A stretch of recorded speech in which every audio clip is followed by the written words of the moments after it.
It began like any other quiet summer in rural Ohio.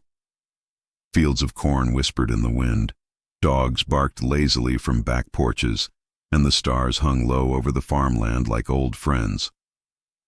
But in June of 1981, one family's world changed forever. Robert and his wife had lived outside the small town of Rome for years. Their life was steady, honest work, feeding animals, mending fences, raising their 2 sons. They loved the kind of silence that only the countryside could offer. But one morning, that silence broke. The dogs refused to go near the woods. They barked once, then bolted back to the porch, tails between their legs. Robert brushed it off at first. Animals get nervous sometimes, he thought. But deep down, something about the way they trembled unsettled him. A few days later, he found a deer near the fence line, torn open, but not like any predator would do. The wounds were too neat, the bones snapped too cleanly. He'd hunted his whole life. This was no coyote. The sight chilled him so badly that he buried the carcass himself, alone, just to get rid of it. Then, strange things started to happen around the property. Feed sacks were shredded overnight. Ducks went missing. Chickens vanished without a sound. The nights grew tense. His sons heard scratching at the barn, heavy steps outside their windows. The neighbors blamed wild dogs or kids playing pranks. Robert wasn't convinced. One night, his 16-year-old son woke up screaming. He swore there was a face outside his window, large, dark, and breathing fog onto the glass. Robert told him it was a nightmare, but he saw the fear in the boy's eyes. That kind of terror doesn't come from dreams. Days later, the woods themselves seemed to change. The crickets fell silent. The air grew thick and strange, like the moment before a lightning strike. And when the animals screamed again that night, Robert knew something was hunting them. He grabbed his flashlight and rifle and ran outside. The beam cut through the dark, trembling slightly in his hand. For a moment the field looked normal, until 2 red eyes blinked back from the edge of the trees. They were high off the ground, too high for any known animal. Then came the smell, burnt metal, wet fur, and decay. His chest tightened. He raised the gun and fired once. What answered wasn't a growl. It was a scream, long, sharp, almost human. The thing stumbled, then bolted into the woods on 2 legs. 2. The family spent the rest of the night in the kitchen, lights on, weapons ready, trying not to speak the obvious truth. They had just seen something that shouldn't exist. By dawn, the fear hadn't faded. It had only grown. By now, word of the strange happenings had spread beyond the nearby farms. Some neighbors quietly admitted to seeing lights too, hovering above the fields, changing colors like silent lanterns in the night. Others said it was nonsense. Yet even they began locking their doors earlier than usual. When researcher Dennis Pilchis arrived, he expected folklore, not evidence. He brought a small team with cameras, recorders, and measuring tools, determined to uncover the truth. The first thing he noticed were the footprints, massive 3-toed impressions spaced 6 feet apart, leading across open ground and stopping mid-step, as if the creature had vanished into thin air. He crouched to study one, brushing the edge with his fingers. "These aren't fake," he whispered. Robert just nodded grimly. He'd already stopped looking for explanations. The investigators spent that day combing through the farm. They found trees split halfway up their trunks, patches of scorched soil, and circular impressions in the grass that looked almost geometric, perfect rings pressed into the earth. Near the pond, one of the men found a patch of ground hardened like melted clay. There hadn't been a storm in weeks. That night, they set up cameras around the property. The crickets sang again, and for the first time in weeks, the air felt almost normal. But normal never lasts long in stories like this. Just after midnight, the lights came back. Soft at first, red, blue, white, drifting like slow fireflies. Then brighter, brighter until the entire field shimmered in color. The team froze. One of them whispered, "Keep still." A low hum filled the air, vibrating through their chests. Then came a flash, so bright it turned the trees white. One of the cameras jammed, another died completely. And in the edge of that blinding light stood something tall and blacker than shadow. 2 glowing red eyes blinked open. Robert raised his rifle, but Dennis stopped him. "Wait!" he hissed. The creature didn't move. The air shimmered around it, like heat rising off asphalt. Then, with slow, deliberate grace, it turned away and melted into the dark. When the flashlight flickered back on, the clearing was empty. But the hum remained, deep, heavy, alive. No one slept that night. By dawn, Dennis filled pages of his notebook with shaky handwriting. It reacts to light. It has mass. It is not a reflection. They found more prints the next day, larger, deeper, surrounded by grass bent into perfect spirals. Dennis said it looked magnetic, like an unseen force had twisted every blade clockwise. Robert didn't know what any of that meant. He just wanted his family safe. 2 deputies from the sheriff's office came later that week. They wrote a short report, labeled it suspicious activity, and left shaking their heads. They never came back. That night, the hum returned, louder this time. 4 glowing cubes hovered above the treetops, colors shifting in rhythm. Dennis climbed to the roof with binoculars, muttering to himself as he tried to steady his hand. Suddenly, a beam of white light shot down into the woods. The forest lit up as if it were daylight, and then a scream. It wasn't an animal. It wasn't human. It was something in between, long, sharp, and filled with fear. Robert's sons came running with rifles. They fired toward the sound, but the bullets hit nothing. The beam flickered out, and darkness swallowed the world again. They waited, breathless, until the crickets returned, and that was somehow worse than the silence. When the morning came, they found no footprints, no blood, no signs of anything living. But every fence post near the woods leaned slightly outward, all bent in the same direction, as if something massive had pushed against the air itself. Days passed in uneasy quiet. Then, just as the family started to believe it might be over, July 1st arrived. It began with that same metallic hum. Windows rattled, lamps flickered. The smell of ozone filled the house. Robert and his sons ran outside just in time to see the 4 cubes again, hovering motionless, changing color in perfect unison. Dennis and his team had returned that evening. Cameras rolled as the beams came down again, bathing the forest in silver light. Then, another scream, this time from the opposite direction. Panic rippled through the group. Figures moved between the trees, tall, thin, fast, shadows with shape. Robert fired first, his sons joining in. Gunfire lit up the fields, each flash revealing something closer. Then, silence. A heavy thud shook the house. Something had slammed into the outer wall. Boards cracked, glass rattled. Robert looked up just as a dark shape crawled across the roofline, so large it bowed the beams. He fired through the shingles. The roof went still. When Dennis aimed his flashlight upward, they caught a glimpse of it. Black fur, long arms, and eyes glowing like coals. It vanished over the far edge of the roof, and moments later, the humming started again, deeper, faster, until the lights in the sky spun together into a single pulsing red sun. Then, gone. The hum stopped. The world held its breath. Below the silence, the old tractor engine near the barn started by itself. Robert turned it off. It started again. Dennis's voice trembled.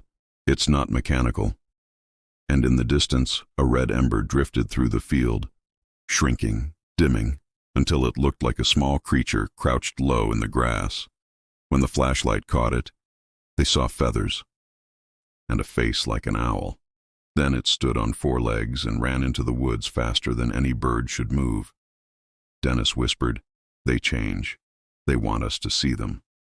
The rest of that night stretched thin as wire. Every few minutes, something rustled in the pasture, and everyone tensed, waiting for a shape to break from the dark. Nothing did. Instead, the air kept cycling between stillness and that faint metallic taste, as if the night itself was breathing. Near dawn, the fog rolled in from the low creek bed. That was when the final pair of eyes appeared, motionless at the fence line, bright as coals. The body behind them was too large for any person, too steady for any animal. It took a single step into the beam of a flashlight, and for a heartbeat they saw everything.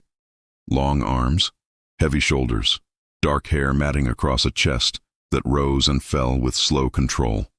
Robert fired. The figure turned sideways, not panicked, not wounded, and dissolved into the fog like a shadow pulled underwater. A low roar rolled from the trees, the kind that seems to shake the inside of your ribs, then faded into the waking bird song. Morning light revealed a field etched with evidence. Deep impressions tracked halfway across the grass, then stopped as if whatever made them had taken one more step and simply wasn't there anymore. The blades around each print curled into tight clockwise spirals, pressed flat, but not broken. On the far fence, 3 strands of barbed wire were twisted together into a rope as if someone had rolled them between their palms. Dennis wrote a single line in his notebook, almost like a verdict. They don't run, they withdraw. For the first time in weeks, the day passed without incident. The house creaked like any old farmhouse. The dog slept on the porch, though it still wouldn't look at the woods. Everyone breathed easier, but no one believed the quiet. Quiet was a costume the land wore now. That night also held. And the next. The family split their sleep into short shifts. Robert fixed hinges, rehung tools, and tried to pretend the small repairs meant normal had returned. The boys worked without being asked. No one went near the tree line. On the 5th evening after the roof incident, the telephone rang twice and went dead. When Robert lifted the receiver, he heard the faintest vibration, the same hum, like a machine buried under miles of dirt. He set the phone down and didn't touch it again. A week later, Dennis returned with another researcher, a quiet man named Willard who studied predator behavior. They weren't trying to prove a theory anymore. They were trying to catch anything that would leave no room for doubt. They brought 3 sturdy metal crates, each holding a live rabbit, and anchored the boxes with thick parachute cord rated for far more weight than any farm animal could manage. Willard set a small speaker nearby and pressed play. The distressed call of a rabbit, thin and piercing, spread across the field like a blade. Robert hated the sound. "This isn't right," he muttered. "It's bait," Willard said, soft but firm. "Predators come to it. All of them." The sun slid down and the fields turned the color of bruised peaches.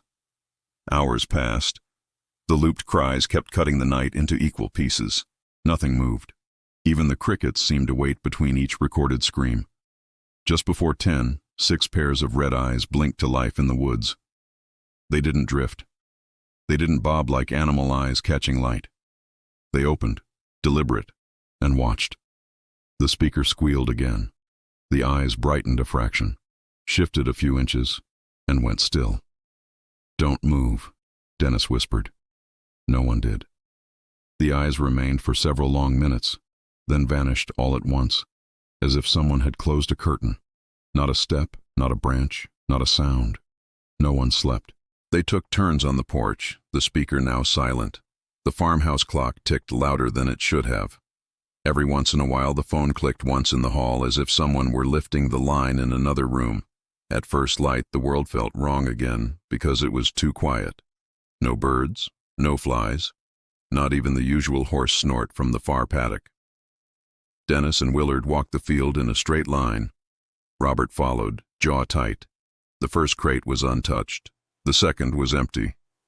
The third lay on its side, crushed inward like a giant had set a knee on it and leaned.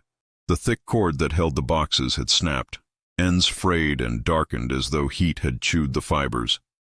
Inside the overturned crate were a few bent wires and nothing else. No blood, no fur, no tracks leading away.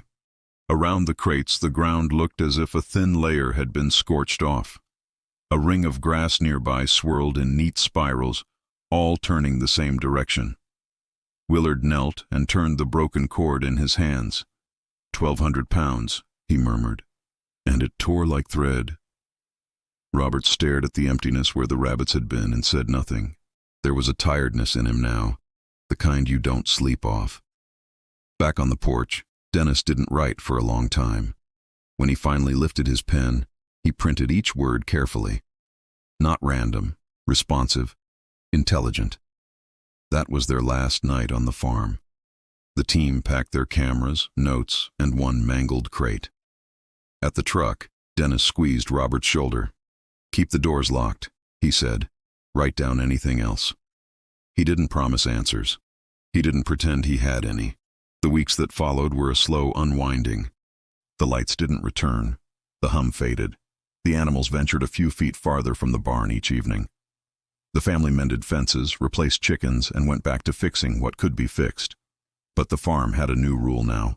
No one stepped into the woods. Neighbors dropped by with casseroles and careful eyes. A few admitted they'd seen strange glows drifting along the hillsides on certain nights, but they spoke about it like weather, something that comes and goes and can't be argued with. Others called it stories. The compassionate ones changed the subject. By late summer, the land was quiet in a way that felt earned. When the wind moved through the corn, it sounded kinder. When the stars came out, they behaved. The family still slept lightly, but sleep came. Years slid by. The barn roof sagged and eventually folded in on itself. Fences rusted and fell. Weeds pushed up through the paths the boys once ran. People new to the area heard a version of what happened and shook their heads. A campfire tale from a stranger's property. But there were photos, notes, footprints recorded and measured, and a report stamped suspicious activity. Dennis gathered what he could into a book, a brittle, out-of-print volume that slipped into used shops and small libraries. He argued that what came to the Rome farm wasn't one single thing, but a connected pattern. Lights, physical traces, odd failures of engines and cameras, like different corners of the same intelligence stepping into view. When Dennis passed away, his research drifted into boxes and filing cabinets. People said the original tapes were still out there somewhere. Hours of interviews, fragments of that hum, and the sound of Robert's voice catching when he tried to describe those eyes. On one of those recordings, near the end of an interview, Robert spoke so softly the microphone barely caught it. "If it ever comes back, I just hope it doesn't remember me." The line outlived the farm, it still does. Robert nodded. He didn't expect help anymore. He just wanted the summer to end. Today, the old property is mostly grass and memory. The barn is a quilt of collapsed beams. The pond reflects sky and nothing else. Most nights there's nothing to see but the steady, ordinary dark. But on clear evenings, a few locals say a weak glow sometimes wanders the far edge of the tree line, red first, then a cool blue, then nothing at all. Most shrug. A handful won't walk that way after dusk. People have tried to name it. Some say it was experimental aircraft, a test flight that spooked the countryside. Others tie it to sightings of tall, dark figures reported across the Midwest around the same years. There are charts, theories, and arguments that run in circles. The truth is plainer and harder. No one knows. Every tidy explanation breaks its ankle on the details. A deer cut with surgical neatness, a truck that died without a cough and started on its own footprints that end in open air, a vibration that made a farmhouse breathe. All of it was witnessed. None of it made simple sense. Robert moved away and didn't give more interviews. He rebuilt a life that didn't include a tree line he avoided or a porch he paced at 2 a.m. But friends said a part of him stayed on that roof, watching. Sometimes he'd wake in a new house, step outside and listen to the dark like it might answer back. Maybe it never would. Maybe it already had. Part 10. 45,000, 5,000. What happened on that farm in 1981 isn't an ending. It's a question that learned to walk. It asks why the lights appeared in groups, why the air tasted metallic before they did, why the prints spiraled the grass like a compass no one could read. It asks why the thing on the roof didn't attack, why the fence twisted gently instead of torn, why the hum seemed to move through people instead of around them. The simplest story is that a family survived something they couldn't understand. But there's another story braided through it, one about attention, about being watched, studied, tested, and then left alone. Not beaten, not chased, just measured and released. And that might be the strangest part, the way it ended without ending. The world didn't snap back to normal. It settled like dust after a long summer storm. If you stand on an old Ohio road and listen long enough, you learn how many versions of quiet there are. There's the quiet of rest, there's the quiet of warning, and there's the quiet that follows when something decides it's done with you. The Rome farm found the third kind. So what do we do with a story like this? We tell it carefully. We keep it advertiser-friendly and respectful. No graphic details, no shock for shock's sake. We protect real people, mask sensitive terms, and frame unverified claims as claims, not facts. We focus on the human part. A family, their fear, their courage, and the way they kept showing up for each other in the dark. And we tell it in a way that lets you feel that porch under your feet, that lets you smell the wet summer dirt, and hear the thin click of the kitchen clock while the world outside holds its breath. Because our job isn't to prove anything here. It's to remember what they saw, exactly as they described it, and let the questions sit where they belong. Some stories don't close. They dim. If you ever find yourself on a quiet road near Rome, Ohio, and the night feels a little heavier than it should, if the crickets go silent all at once, if the air tastes faintly like pennies, if a far-off glow pauses at the edge of the trees, do the simplest thing. Step back, breathe, and listen. Because the night siege of 1981 wasn't just about what appeared, it was about what chose to leave.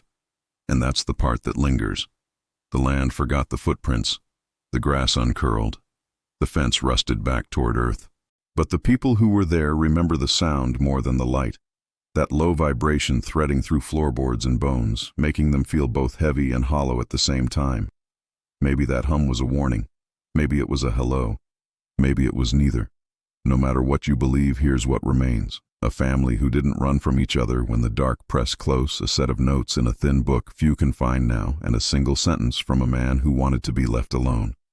If it ever comes back, Robert said, I just hope it doesn't remember me. And maybe, just maybe, it won't.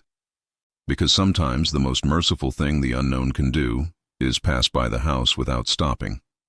Weeks turned into months, but the memory didn't fade. It just softened around the edges, like an old photograph left in sunlight. Robert's family tried to rebuild a rhythm.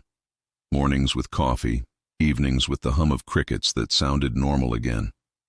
But every so often, the wind would pass through the eaves in just the wrong way and make everyone glance at the windows. The world outside looked unchanged, yet it felt older somehow, as though the land itself remembered. The soil where the prints had been grew no grass that summer. When rain came, it beat it off the surface like wax. Robert tried to plow that section once, but the blade shuddered and skipped, refusing to dig in. He left it alone after that. Inside, the family carried small habits born from fear. His wife never left a lamp completely off. It always glowed faintly, even in daylight. The younger son kept a shortwave radio near his bed, tuned to static. He said the noise helped him sleep. That silence made him feel watched. At night, the porch light burned until morning. Some evenings, Robert stood beside it with a thermos of black coffee, eyes fixed on the horizon. He didn't expect the lights to return. He just needed to see the darkness stay dark. Dennis kept in touch for a while. His letters came once a month, each one more philosophical than the last. Part scientist, part confessor. He wrote about how certain places might act as thin spots between what we understand and what we can see, about how patterns in nature sometimes mirror the shapes of thought itself. Robert read the letters but rarely replied. Theories didn't matter anymore. What mattered was that his family was still breathing. Maybe that's mercy. Maybe it's design. Autumn came early that year. The corn turned brittle gold, the nights colder. The farm looked almost peaceful from a distance, a postcard framed by fog. But up close you could feel the unease stitched into everything. The cows refused to graze near the fence line. Birds flew wide arcs around the pond. Sometimes, just before dawn, a faint pulse of light shimmered beneath the soil, soft as moonlight under glass. It lasted seconds, then vanished. Robert never mentioned it. He told himself it was reflection, nothing more. Still, he began placing salt in the windowsills, an old habit from his grandmother, to keep strange things from coming through. He fixed the old tractor that had started itself that night, changed its plugs and wires, replaced the battery. It ran perfectly afterward, but he could never bring himself to sit in it for long. Something about the steering wheel felt too cold even in the sun. When winter finally came, the family felt a strange sense of relief. The snow made the nights brighter. The moonlight bounced off every drift, chasing away deep shadows. Robert joked that the cold froze the monsters out. But sometimes he'd wake at 3 a.m., look through the frosted window, and see the faint imprint of 3 wide shapes pressed into the snow. Not footprints exactly, just marks. Circular, spaced too far apart. By morning they were gone. The years that followed were quiet, but never normal. When visitors came, Robert spoke carefully. "We had trouble with something in the woods once," he'd say, and leave it at that. Some of those visitors smiled politely. A few didn't. The ones who didn't ET were usually the ones who lived in the next valley, people who'd seen lights of their own. Now, more than 4 decades later, the story of the Rome farm lives on, mostly in whispers and late-night podcasts. The field has become part of local folklore, the place where the lights came down.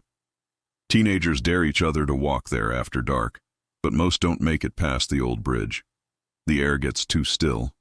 Phones lose signal.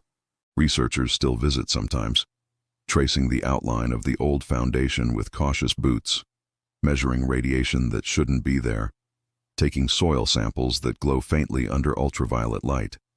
Nothing conclusive ever comes of it. The files end up in forgotten university basements, labeled anomalous. Yet the story endures, because it's not just about what appeared, but how it changed the people who saw it. Robert's family became quieter, yes, but also stronger. They had faced something that broke the rules of the world and still managed to keep living inside it. That's survival in its purest form. And maybe that's why this story still matters. Not for its mystery, but for its humanity. For the image of a man standing on his porch with a flashlight and a shaking hand, whispering into the dark, "You can watch, but you can't have us." If you listen closely, you can almost hear that line echo through time. Maybe the lights left because they understood, or maybe they're still out there, moving across some other field, watching another porch. Whatever they were, they left behind more than fear. They left a reminder that sometimes the most extraordinary events happen to the most ordinary people, and that surviving the unknown is its own kind of victory. So, tonight, wherever you are, look toward the horizon. If a faint red glow flickers for just a second, don't panic. Just breathe, because the world is wider than we think, and not everything that visits it means harm. The night siege of 1981, still unsolved, still unforgettable. When Robert grew old, the events of that summer never left him. Not completely. Some memories soften with time, but this one stayed sharp, like a splinter too deep to pull out. His sons eventually moved away, both starting families of their own. They avoided talking about the farm, but sometimes, late in a phone call, one of them would pause and say, "Do you still think about it?" And there would be silence, a heavy understanding that didn't need words. Robert spent his later years near Lake Erie, living in a small house with a wide porch and a swing that creaked when the wind shifted. Every evening, he sat outside as the sun went down, facing west, toward where that old farm once stood. Some nights, he'd catch a faint shimmer at the edge of the sky, a flicker of color that faded before his eyes could adjust. He never told anyone about it. Maybe it was just lightning far off in the distance. Maybe it wasn't. He kept Dennis's last letter in a drawer beside his bed. The paper had yellowed, the ink fading at the edges. In it, Dennis had written, "If the lights ever return, remember, not everything unknown is evil. Some things only seek to be seen." Robert didn't know whether to find comfort in that or not. Seen by what, he would think, and why us? He'd never stopped wondering, but after so many years his fear had turned into something gentler, curiosity laced with respect, like how sailors speak about the sea. You can't control it. You can only survive it, and if you're lucky, it lets you go. As time passed, locals turned the story into something smaller, safer. They told it around bonfires or in bars on cold winter nights. The details blurred, but the feeling stayed the same, that something vast had brushed against their world and then retreated. A few old-timers claimed the land itself carried an echo. They said that on windless nights you could stand where the farmhouse once stood and feel a faint vibration under your feet. Not a sound, not even a tremor, just a hum. You sensed more in your chest than your ears. One young researcher from Columbus visited the site in the early 2000s, chasing fragments of Dennis's notes.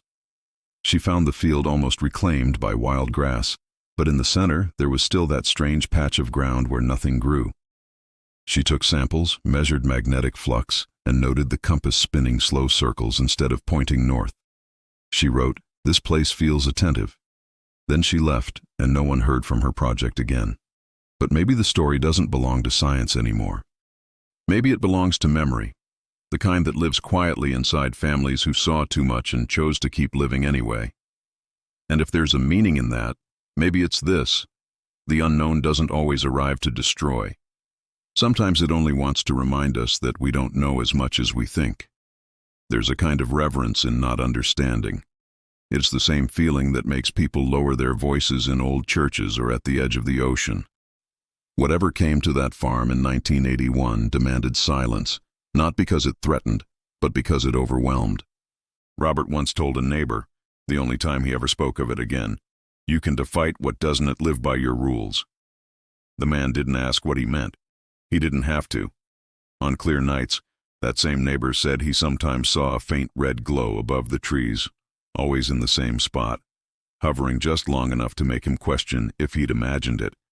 And every time the glow faded the moment he called someone else to look. Decades later, when the farmhouse was nothing but a line of foundation stones, and the pond had turned into a marsh, travelers still felt something when they passed that land. Not fear exactly, but recognition. As if their bodies remembered a story their minds had forgotten. And maybe that's the truth hidden inside all of this. Some mysteries aren't meant to be solved, only witnessed. Because the real haunting isn't the light or the scream or the footprints. It's the silence that comes after, when you realize the world you thought you knew was never really yours to explain. So if you ever find yourself standing where the fields of Rome, Ohio, meet the woods, and the night feels too still, breathe in, listen close, and let the quiet tell its story. You might just hear the faintest hum beneath your feet, the echo of something that once visited, watched, and chose to leave. And maybe that's enough. Time is a patient eraser. It dulls colors, blurs the edges of even the sharpest memories. But some things resist fading. They stay bright in the dark corners of the mind, waiting for quiet moments to return. For Robert, the siege of 1981 was one of those things. Years later, when his hair turned silver and his hands stiffened with age, he could still recall the exact tone of that hum, how it seemed to vibrate between his ribs rather than around him. It wasn't just a sound, it was a feeling, one that had become part of him. He once tried to describe it to a pastor in town. It was like standing inside a bell that never stopped ringing, he said softly. The pastor nodded, unsure what comfort to offer. "Sometimes the world makes noises we aren't meant to name," he replied. That answer, vague as it was, felt truer than anything else Robert had ever been told. Dennis's book eventually became a collector's item, whispered about in late-night radio shows and paranormal forums. People debated its pages like scripture, some calling it proof, others calling it myth. But the ones who had actually lived through that Ohio summer never argued about whether it happened. They only argued about what it had been. Robert's eldest son, by then a father himself, once took his own boy fishing near a small lake north of town. As the sun went down, fireflies rose from the reeds and blinked across the water. The child laughed and said, "They look like the lights Grandpa used to talk about." The man froze. He had never told his son about those nights. He smiled thinly and said, "Maybe, but these ones are just fireflies." Then he packed up the rods, not ready to test the difference. Stories survive that way, not through books or evidence, but through the caution people pass on without realizing it. And across Ohio, the caution lingered. Some families still refused to build houses near old tree lines. Hunters avoided certain ridges. There were even farmers who, without knowing why, left sections of their fields untouched each season. Maybe memory travels through the land, the same way it travels through blood. Today, the Rome farm is gone, its address erased by new roads and parcels of development. Children play in yards where the farmhouse once stood. They chase dogs and swing from tire ropes, laughing beneath the same broad sky that once burned red. They don't know they're playing on a place where reality bent. But every so often, one of them will come running inside and say, "Mom, the lights are back." And their parents, smiling indulgently, step outside to find nothing there, just the glow of a plane far off, or maybe the reflection of taillights on fog. Still, for a few seconds, they listen harder than they mean to. The quiet carries a pulse you can almost feel. If there's a lesson in all of this, maybe it is that mystery isn't the opposite of understanding. It is the doorway to it. The unknown doesn't always demand fear. Sometimes it asks for humility. For all our machines, maps, and measurements, the universe still keeps its own private language. Robert used to say the hardest part wasn't what they saw, it was how small it made him feel. Standing in that field, flashlight trembling, he realized how much of life happens beyond our permission, and yet he also realized something else, surviving it, telling the story, choosing to stay kind afterward. That was proof that human courage isn't measured in victories, but in persistence. So if the night ever hums again, wherever you are, take a breath. Remember the Rome family, who faced the impossible and didn't let it take their humanity. Because the most terrifying stories aren't the ones that end in screams. They were the ones that end in silence, and the soft sound of a porch door closing as someone finally goes inside. Decades after the last scream faded across those hills, the Rome incident lives where all great mysteries eventually end up, somewhere between folklore and faith. You can't prove it, but you can feel it. When winter settles over that part of Ohio, the snow muffles every sound. Locals say that if you stand still enough, you can hear your own heartbeat echo off the drifts. And on certain nights, the air itself vibrates, not loudly, not long, just a pulse, low and even, like the memory of the hum. A mail carrier who drives that route once a week says his radio always flickers near the old property. He laughs it off, calls it ghost static, but he never lingers on that stretch of road after dark. He told a friend, "It feels like somebody's listening for something, and I don't want to be the thing they hear." Stories like that are gentle warnings disguised as jokes. People in small towns tell them so they can keep mystery close without letting it hurt. Every generation retells the siege in its own language. The farmers of the 1980s called it the red-eye creature. By the 1990s, it became the Rome lights, and today the internet knows it as the night siege phenomenon. Names change, details shift, but the center stays the same. A family caught between what should be real and what was. You'll find the tale on forums, in podcasts, even in college theses about collective rural myth. Skeptics study it for social patterns. Believers chase coordinates and EMF readings. Neither side notices what truly matters. The silence in Robert's voice when he said, "It watched us like it was learning." That single sentence tells you everything. It wasn't rage that terrified them. It was attention. Being noticed by something that shouldn't have been able to notice you back. And that realization, that humans aren't always the observer, is the thread that keeps this story alive.